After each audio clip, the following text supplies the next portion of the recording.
السلام عليكم ورحمة الله وبركاته. الحمد لله نحمده ونستعينه ونستغفره ونعوذ بالله من شرور أنفسنا ومن سيئات أعمالنا. من يهده الله فلا مضل له ومن يضلله فلا هادي له. ونشهد أن لا إله إلا الله وحده لا شريك له. وأشهد أن سيدنا وسندنا وحبيبنا وطبيبنا وطبيب قلوبنا ومولانا محمدا عبده ورسوله.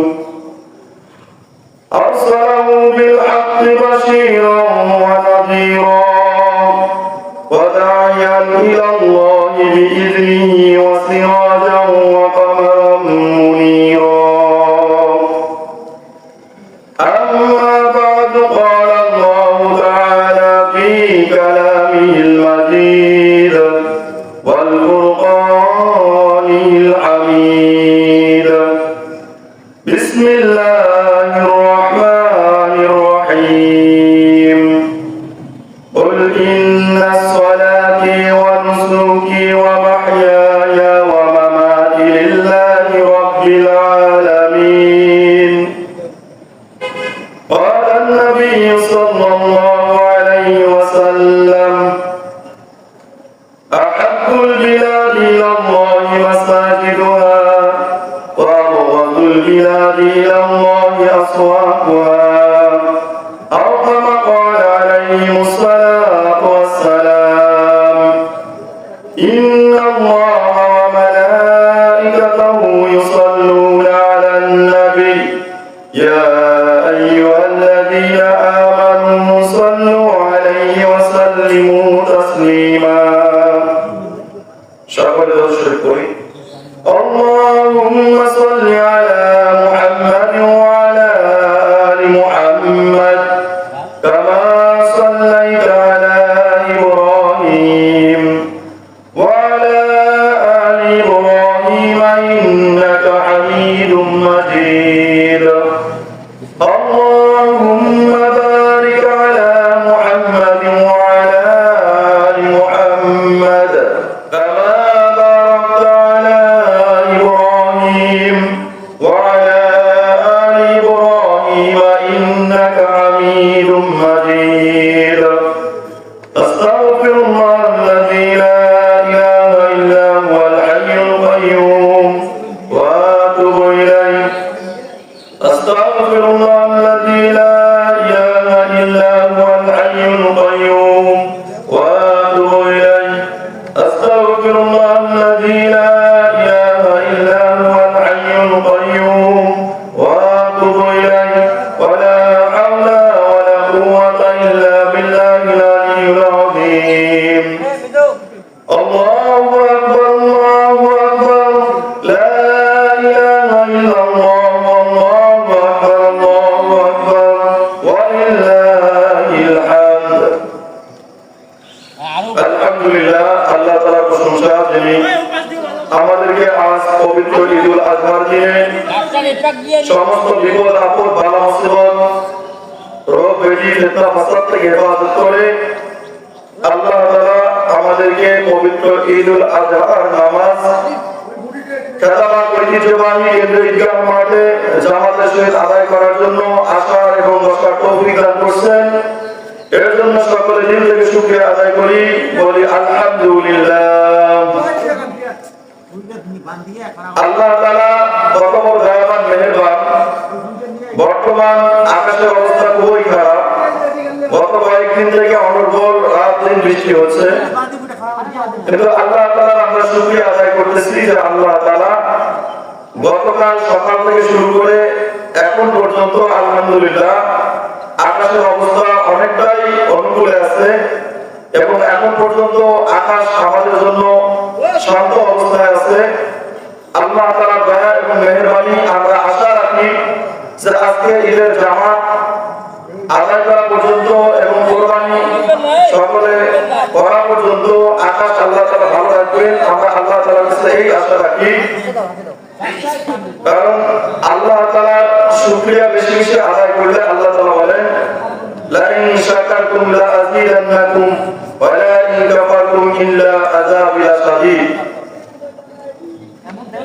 আল্লাহ তাআলা বলেন যদি তোমরা আমার শুকরিয়া আদায় করো তাহলে আমি তোমাদের নিয়ামতকে বাড়ায় দেব। সুবহানাল্লাহ।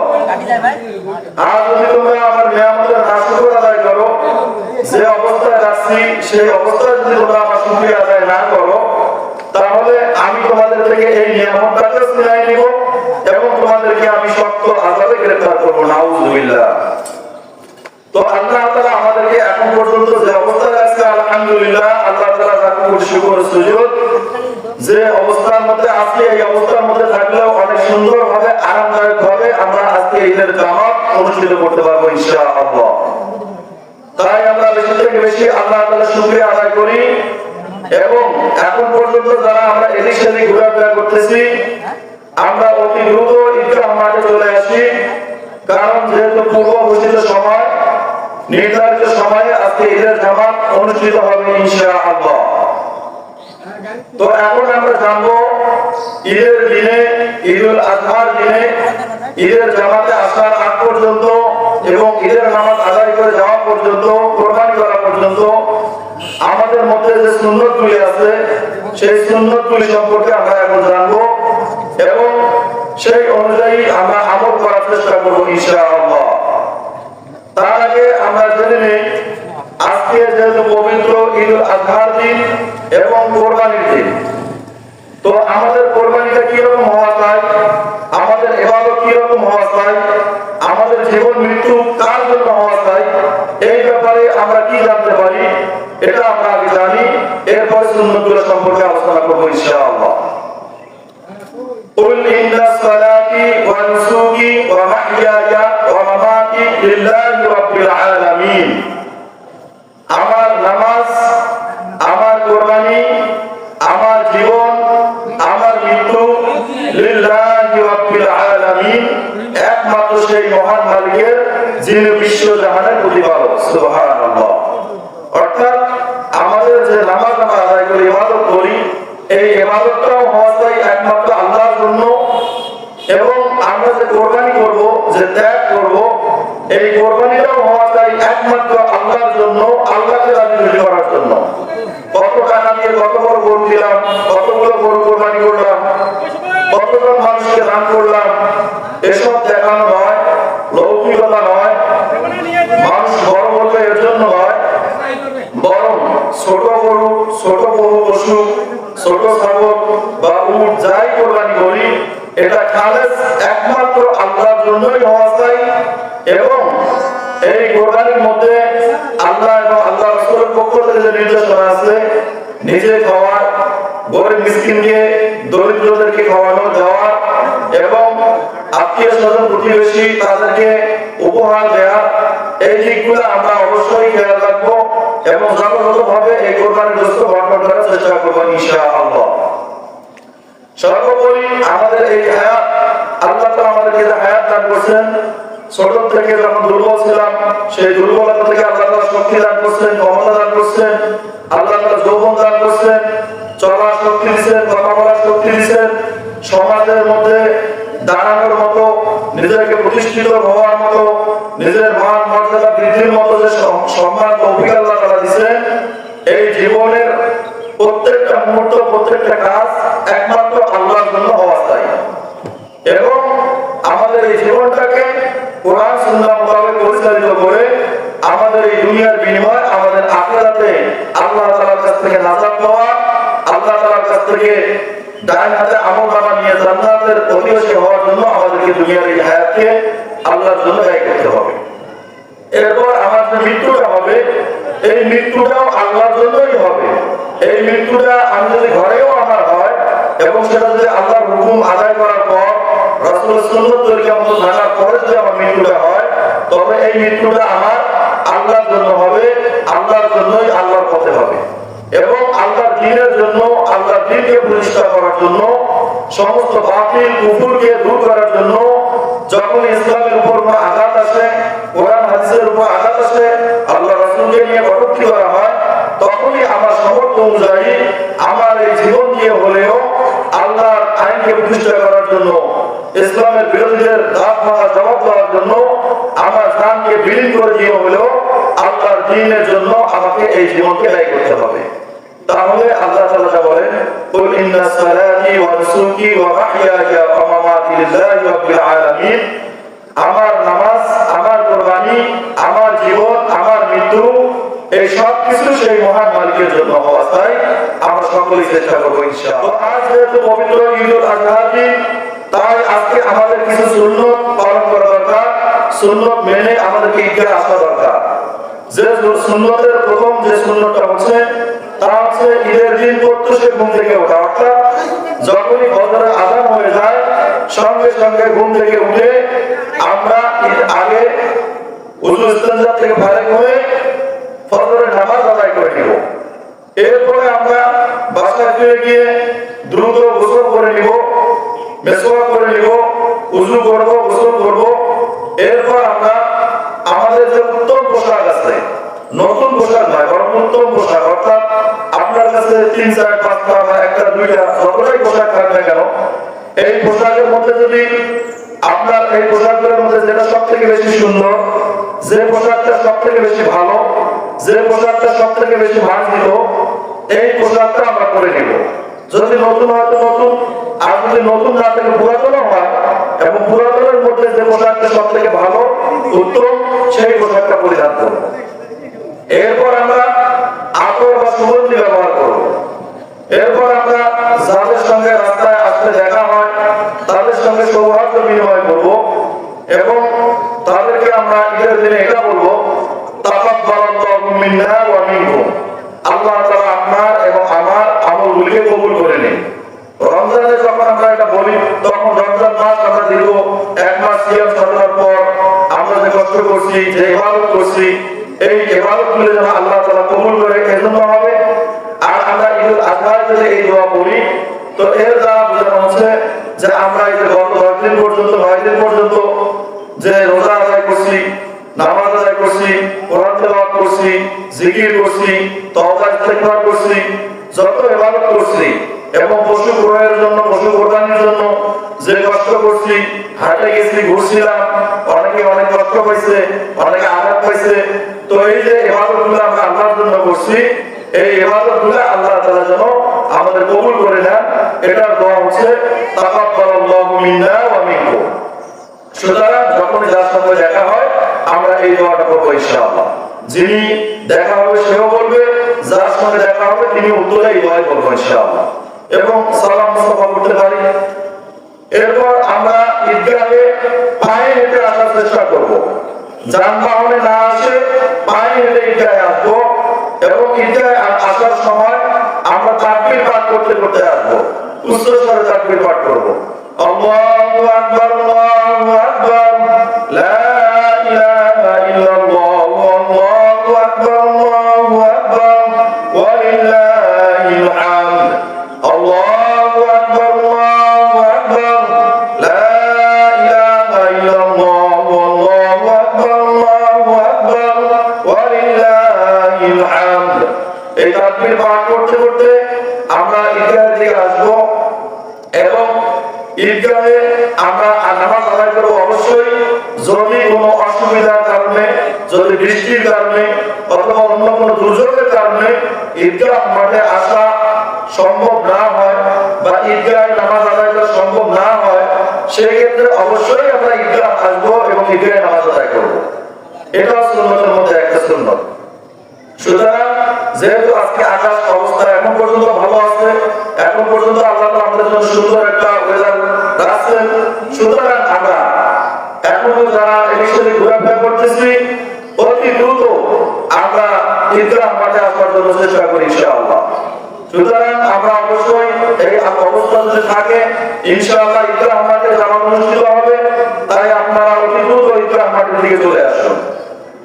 এরপরে আমরা ঈদগাহ যখন আসবো তখন যেখানে জায়গা আছে, অর্থাৎ মাঠের মধ্যে সারিবদ্ধভাবে প্রথম কাতার, দ্বিতীয় কাতার, তৃতীয় কাতার, চতুর্থ কাতার, এইভাবে সমক কাতার থেকে পিছনের দিকে আমরা যাইতে থাকবো।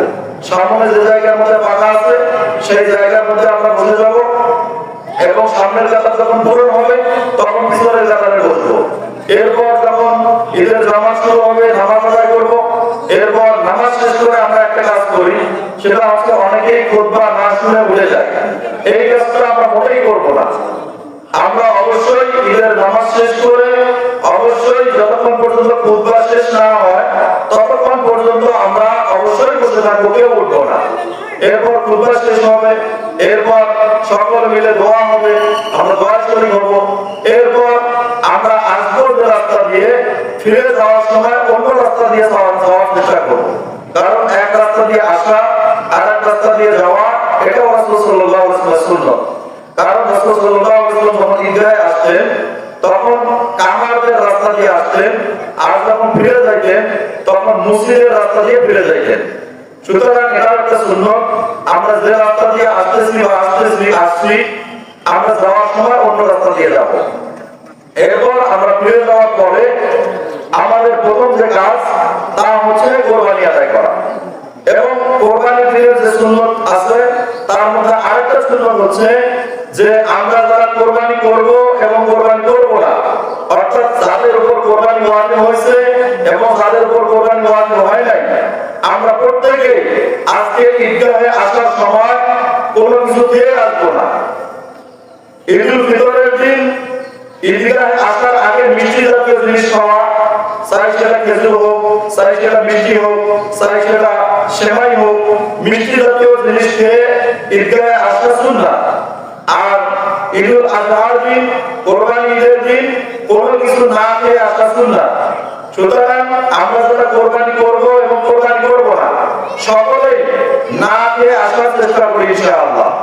এবং যারা কোরবানি করব না তারা ঈদগাহে এসে ঈদের নামাজ আদায় করে বাসায় ফিরে যাওয়ার পরে আমরা খাবার খাইতে পারবো। আর যারা কোরবানি করব তাদের জন্য সুন্নাত হলো তারা ঈদগাহে এসে ঈদের নামাজ আদায় করবে, বাসায় ফিরে যাবে, যাওয়ার পরে পশু কোরবানি করবে এবং সেই পশুর গোশত রান্না করে সেই পশুর গোশত দিয়ে খাবার খাবে। এটাই সুন্নাত ব্যবস্থা।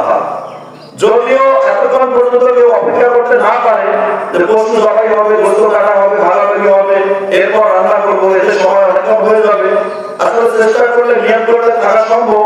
এরপরেও কেউ যদি এতক্ষণ পর্যন্ত থাকতে না চান তাহলে যখন পশু কোরবানি হয়ে যাবে এরপর আমরা খাবার খাইতে পারবেন। এই জন্য আমরা চেষ্টা করবো যারা কোরবানি করবো তারা কোরবানি করার পর সেই কোরবানির গোশত থেকে রান্না করে সেই গোশত দিয়ে খাবার খাওয়া। আর যারা এতক্ষণ পর্যন্ত থাকতে পারবো না তারা কোরবানি করার পরে খাবার খাইতে পারবো। এবং গত 10 দিন পর্যন্ত যারা কোরবানি করবে, কোরবানি নিয়ত করছে, পশু ক্রয় করছে, তাদের জন্য হাত পায়ের নখ কাটা, চুল কাটা, গোঁফ কাটা নিষেধ ছিল এবং এটা কোরবানি করা পর্যন্ত নিষেধ থাকবে। যখনই কোরবানি হয়ে যাবে এরপরে আপনারা আপনাদের হাত পায়ের নখ, গোঁফ, চুল যা কাটা প্রয়োজন কাটতে পারবেন। সুতরাং আমরা এই সুন্নতগুলো যথাযথভাবে আমরা সকলেই পালন করার চেষ্টা করি এবং এই আমাদের নামাজ, আমাদের কোরবানি, আমাদের জীবন, আমাদের মৃত্যু এই সব কিছুই যেন একমাত্র আল্লাহ তাআলার জন্য হয়। আমরা যা কিছু করতেছি আল্লাহর জন্যই হয় এবং এর বিনিময়, এর প্রতিদান আমরা মানুষের কাছ থেকে মানুষ দেখা চাই না, আমরা মানুষের কাছে বাহবা পাওয়া চাই না। আমরা কেউ আমাকে বললো যে এত টাকা দিয়ে গরু কিনছে, বড় গরু কিনছে, এত দামি গরু, এতগুলা গরু, এত মানুষকে দিচ্ছে, এইরকম লোক দেখানোর কোনো ইবাদত করবো না। আমরা যা কিছু করবো যতটুকু করবো একমাত্র আল্লাহর জন্য করবো, একমাত্র আল্লাহ রাজি খুশি হন, আল্লাহ পছন্দ করেন, আল্লাহর প্রতিদান দেন, এর জন্য করবো। এর জন্য অবশ্যই আমাদের নিয়তকে খালেস করতে হবে। একমাত্র আল্লাহর জন্য করবো, একমাত্র আল্লাহ রাজি খুশি হন, আল্লাহ পছন্দ করেন, আল্লাহর প্রতিদান দেন, এর জন্য করবো। এর জন্য অবশ্যই আমাদের নিয়তকে খালেস করতে হবে। এবং অবশ্যই একটা জিনিস আমাদেরকে খেয়াল রাখতে হবে যে পশু আমরা ক্রয় করছি, পশু ক্রয় করতে যাওয়ার পর, পশু রামারামি করার সময় এবং পশু ক্রয় করে নিয়ে আসার পর, পশু বাড়িতে আনার পর, পশু জবাই করার পর, পশুর গোশত কাটার পর যখন আমরা দেখলাম পশুর গোশত কম হয়েছে মুস্তাফা বেশি হয়েছে, বা আমরা যখন হাটে ক্রয় করতে গেছিলাম তখন গরুর কতটুকু গোস্ত হবে, সেই অনুযায়ী দাম কিরকম হবে, এরকম চিন্তা ভাবনা যদি আমাদের মাথায় আসে, এরকম চিন্তা যদি আমরা করি যে এই গরুটাতে এত পরিমাণ গোস্ত হবে, এর দাম এরকম হবে, এর থেকে বেশি দিয়ে নিলে লস হবে, এরকম কম দিয়ে নিলে লাভ হবে, বা জবাইয়ের পরে গোস্তটাকে পরিমাপ করলাম, করে দেখলাম যে যত টাকা দিয়ে গরু কিনছি বা পশু কিনছি তার থেকে গোস্তের পরিমাণ অনেক কম, গোস্তের দাম অনেক বেশি হয়ে গেছে, এই ধরনের চিন্তা যদি কারো মাথার মধ্যে আসে তাহলে আপনার কোরবানি বাতিল হয়ে যাবে, অশুদ্ধ হয়ে যাবে। আপনার এই কোরবানি দিয়ে গোস্ত খাওয়া হবে, কিন্তু প্রকৃতপক্ষে আপনার কোরবানি যে ওয়াজিব ছিল এই ওয়াজিব আদায় হবে না, এই কোরবানি আল্লাহ কবুল করবে না। এই জন্য প্রত্যেকেই নিজের থেকে তওবা করে, নিজের মনের ইখলাসকে শুদ্ধ করি, নিজের মনকে পরিশুদ্ধ করি যে আমি যে পশু ক্রয় করছি, আমি যে পশু কোরবানি করব, আমার এই পশুদের 10 কেজি গোস্ত হোক আর 100 কেজি গোস্ত হোক, আমার কেনা টাকা থেকে অর্ধেক দামের গোস্ত হোক বা ডাবল দামের গোস্ত হোক, এতে আমার কোনো পরোয়া নাই, বরং আমি কোরবানি করছি একমাত্র আল্লাহর জন্য। এই কোরবানিতে যা হবে, যতটুকু হবে ততটুকুই আমি খাবো, আমার প্রতিবেশীকে দিব, আত্মীয় স্বজনকে দিব, গরিব মিসকিনকে দিব, এতে কম হোক আর বেশি হোক এটা আমার দেখার কোনো বিষয় নেই। আমাদের নিয়ত এরকম হওয়া চাই, আমাদের নিয়ত এরকম খালেজ করা চাই। নতুবা আমরা যদি গোস্তের সঙ্গে টাকার হিসাব করি, আমরা যদি মনে করি যে আমরা এত টাকা দিয়ে গরু কিনলাম, এত টাকা দিয়ে ছাগল কিনলাম, গোস্তের দাম তুলনায় অনেক বেশি হয়ে গেছে, অবশ্যই যদি আমরা এই ধরনের চিন্তা করি তাহলে এই কোরবানি শুদ্ধ হবে না, আমাদের কোরবানি বাতিল হয়ে যাবে। তাই অবশ্যই আমরা এই চিন্তা মাথার মধ্যে নিয়ে আসবো না যে কত টাকা দিয়ে পশু কিনলাম আর কতটুকু গোস্ত পাইলাম, পশু কিনতে গিয়ে এত টাকা দিয়ে গরু কিনলাম, এই গরুতে কতটুকু গোস্ত হবে, এ ধরনের চিন্তা মোটেই করা যাবে না। কারণ কোরবানিটা হবে একমাত্র আল্লাহর জন্য। কুল ইন্না সালাতি ওয়া নুসুকি, বলুন আমার নামাজ, আমার কোরবানি, ওয়া মাহইয়ায়া ওয়া মামাতি, আমার জীবন, আমার মৃত্যু একমাত্র লিল্লাহি রাব্বিল আলামিন, বিশ্ব জাহানের প্রতিপালক আল্লাহর জন্য। সুতরাং আল্লাহ তাআলা বলেন যে আমি তোমাদের রক্ত গোস্ত এসব আমার নিকট পৌঁছে না, এসব আমি ধার ধারি না, বরং আমি তোমার অন্তরের দিকে দেখি, তোমার দিলের ভিতরে কি আছে, আমাকে রাজনীতি করার উদ্দেশ্য নাকি তুমি কত বড় পশু কোরবানি করলে, তোমার পশুতে কত গোস্ত হবে, তুমি কত মানুষকে দান করলে, এটা তুমি তোমার অন্তরে আসছো, এই জিনিসটাই আমি তোমার দেখি, আমি তোমার পশু দেখি না। যেমনই ভাবে আল্লাহ তাআলা তার প্রিয় হাবিব, তার প্রিয় খলিল ইব্রাহিম আলাইহিস সালামকে বলল যে আপনি প্রিয় বস্তু কোরবানি করুন, আপনার প্রিয় বস্তু হতে আপনার সন্তানকে আপনি কোরবানি করুন। বৃদ্ধ বয়সে সন্তান ইসমাঈল আলাইহিস সালামকে পাইছেন, এরপর তাকে তার প্রতি ভালোবাসা সৃষ্টি হয়েছে, তাকে ভালোবাসেন। সুতরাং যখন আল্লাহ তাআলা প্রিয় বস্তু কোরবানি করতে বললেন তখন তিনি বুঝতে পারলেন যে তার সন্তান তার কাছে সবথেকে বেশি প্রিয়। তিনি তার প্রিয় সন্তানকে কোরবানি করার জন্য প্রস্তুতি নিলেন এবং সন্তানকে কোরবানি করার জন্য মাটিতে শোয়াই দিলেন, তরবারি রেডি করলেন, গলার মধ্যে সুই চালালেন। সে তার দিলের ভিতরে আল্লাহর যে মহব্বত 100-তে 100, এই মহব্বতকে প্রাধান্য দিয়ে সন্তানের প্রতি যে ভালোবাসা, এই ভালোবাসাকে দূরে সরাই দিয়ে তিনি সন্তানের গলার মধ্যে সুই চালানোর চেষ্টা করলেন। তো আল্লাহ তাআলা তার এই দিলের অবস্থাকে দেখলেন, আল্লাহ তাআলা তার এই দিলের অবস্থা দেখলেন যে আমার বন্ধু, আমার খলিল, সে আমাকে ভালোবাসার কারণে তার সন্তানের ভালোবাসাকে দূরে সরাই দিয়ে তার সন্তানকে কোরবানি করার জন্য উদ্যত হয়েছে। তার দিলের মধ্যে আর কোন দুনিয়ার ভালোবাসা নাই, আর সন্তানের প্রতি ভালোবাসা নাই, তার দিলের মধ্যে একমাত্র আমি আল্লাহ আছি। সুতরাং সে পরীক্ষায় পাস করছে। আমি চাই না আমার খলিল খুনি হোক, সন্তানের খুনি হোক, আমি চাই না আমার খলিল একজন বাবা হিসেবে সন্তানের আদরের সন্তানকে হত্যা করে সন্তানের খুনি হিসেবে পরিচিত হোক, বরং আমি তো জানতে চাইছিলাম যে আমার খলিল কি আমি আল্লাহকে বেশি ভালোবাসে নাকি তার প্রিয় পুত্র বৃদ্ধ বয়সে সন্তান আমি তাকে দিয়েছি সেই সন্তানকে বেশি ভালোবাসে। তো সে তো পরীক্ষায় পাস করে গেছে, সে তো সব বাধা বিপত্তি দূর করে এসে সন্তানকে নিজের মধ্যে সহাইয়া তরকারি রেডি করছে, সন্তানকে জবাই করবে। তো আমার উদ্দেশ্য সন্তানকে কোরবানি করা নয়, আমার উদ্দেশ্য পিতা সন্তানকে কোরবানি করে কেনা নয়, বরং আমার উদ্দেশ্য ছিল যে আমার প্রিয় বন্ধু, আমার খলিল দেখি আমার কথা রাখি কিনা, তার সারা জীবন যেন আমার জন্য ব্যয় করছে, তেমনি ইসলামী ভাবে সে তার সন্তানকে আমার জন্য কোরবানি করতে পারে কিনা, এটা তার দেখা আল্লাহর দেখার উদ্দেশ্য ছিল এবং এই উদ্দেশ্য পূর্ণ হয়ে গেছে। আল্লাহ তাআলা খুশি হয়ে গেছেন, সুতরাং তিনি তার সন্তানের জায়গায় জান্নাত থেকে দুম্বা পাঠিয়ে দিয়েছেন। তো যখন আল্লাহ তাআলার হুকুমে জিবরাইল আলাইহিস সালাম দুম্বা নিয়ে জান্নাত থেকে দুম্বা নিয়ে ইব্রাহিম আলাইহিস সালামের কাছে আসতেছেন, তো তখন ইব্রাহিম আলাইহিস সালাম যখন কোরবানি করার জন্য প্রস্তুতি নিছেন, তো জিবরাইল আলাইহিস সালাম আকাশ থেকে চিন্তা করতেছেন হয়তো আমি পৌঁছার আগেই আল্লাহ খলিল ইব্রাহিম আলাইহিস সালাম কোরবানির কাজ সম্পূর্ণ করবেন, নিজের সন্তানকে কোরবানি করে ফেলবেন। বিদায় তিনি আকাশ থেকে আগে থেকে তাকবীর দিলেন, আল্লাহু আকবার আল্লাহু আকবার। তখন ইব্রাহিম আলাইহিস সালাম তাকবীরের ধ্বনি শুনতে পেলেন এবং আকাশের দিকে তাকাইলেন। জিবরাইল আলাইহিস সালাম জান্নাত থেকে একটা দুম্বা নিয়ে আসতেছে তার ছেলের পরিবর্তে। তখন তিনি খুশিতে আল্লাহর শুকরিয়া আদায় করে আল্লাহ তাআলার একত্ববাদ ঘোষণা করলেন, লা ইলাহা ইল্লাল্লাহু আল্লাহু আকবার। এবং তরবারের নিচে থেকে সন্তান পিতার মুখে যখন আল্লাহর একত্ববাদ বরত্বের কথা শুনতে পেলেন, তখন সন্তান আবার নিচের থেকে আল্লাহ তাআলার বরত্ব, আজমত এবং হামদ প্রশংসা করে বললেন, আল্লাহু আকবার ওয়া লিল্লাহিল হামদ।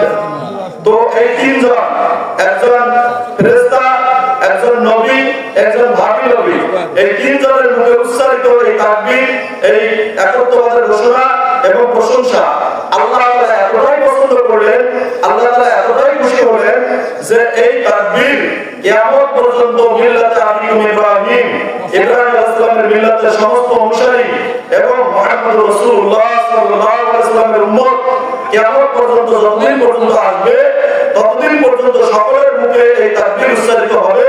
আল্লাহ তাআলা এটা নির্ধারিত করে দিলেন এবং এই জন্যই এই তাকবীরে তাশরীক 9 জিলহজ ফজর থেকে শুরু করে 13 জিলহজ আসর পর্যন্ত প্রত্যেক ফরজ নামাজের পরে নারী পুরুষ বালেগ, নারী পুরুষ সমস্ত নারী পুরুষ যারা আছেন সবাইকে প্রত্যেক ফরজ নামাজ শেষ করে, চাই সেটা জামাতে হোক আর চাই একাকী হোক, যখনই ফরজ নামাজ শেষ হবে সঙ্গে সঙ্গে এই তাকবীর পাঠ করতে হয়, আল্লাহু আকবার আল্লাহু আকবার, লা ইলাহা ইল্লাল্লাহু আল্লাহু আকবার আল্লাহু আকবার ওয়া লিল্লাহিল হামদ। এই তাকবীর একবার পাঠ করা ওয়াজিব, পুরুষেরা উচ্চ স্বরে পাঠ করবে এবং মহিলারা নিচু স্বরে পাঠ করবে, একবার পাঠ করা ওয়াজিব। সুতরাং প্রত্যেক নামাজের পরে আমরা এই গতকাল রবিবার থেকে শুরু হয়েছে আগামী বৃহস্পতিবার আসরের নামাজ পর্যন্ত, রবিবার আসরের নামাজ পর্যন্ত এই তাকবীরে তাশরীক আমাদেরকে পাঠ করতে হবে। এই তাকবীরকে বলা হয় তাকবীরে তাশরীক এবং এই তাকবীর 9 জিলহজ থেকে 13 জিলহজ পর্যন্ত পাঠ করাকে আইয়ামে তাশরীক বলা হয় বা তাশরীক পাঠের দিন বলা হয়। সুতরাং আমরা এই তাকবীরগুলো পাঠ করব ইনশাআল্লাহ প্রত্যেক ফরজ নামাজের পরে। এবং এই 5 দিনের মধ্যে যদি আমরা পূর্বে কাজা নামাজ আদায় করি তাহলে ওই কাজা নামাজ ফরজ নামাজ আদায়ের পরেও আমাদেরকে তাকবীরে তাশরীক পাঠ করতে হবে। এবং এমনিতেও চলাফেরা উঠা বসায় রাস্তায় এমনি জায়গায় বসে আছি, কোন জায়গায় যাইতেছি, তখন আমরা এই তাকবীর বেশি বেশি পাঠ করার চেষ্টা করব। কিন্তু প্রত্যেক ফরজ নামাজের পরে একবার পাঠ করা ওয়াজিব, এটা অবশ্যই আমাদের পাঠ করতে হবে। যেহেতু এই তাকবীরটা একজন ফেরেশতা, একজন নবী এবং একজন ভাবী নবীর মুখ থেকে উচ্চারিত বাণী এবং আল্লাহ তাআলা পছন্দ করছেন এবং এটা আল্লাহ তাআলা আমাদের জন্য নির্ধারিত করেছেন, তাই এই তাকবীর আমরা বেশি বেশি পাঠ করব। আল্লাহু আকবার আল্লাহু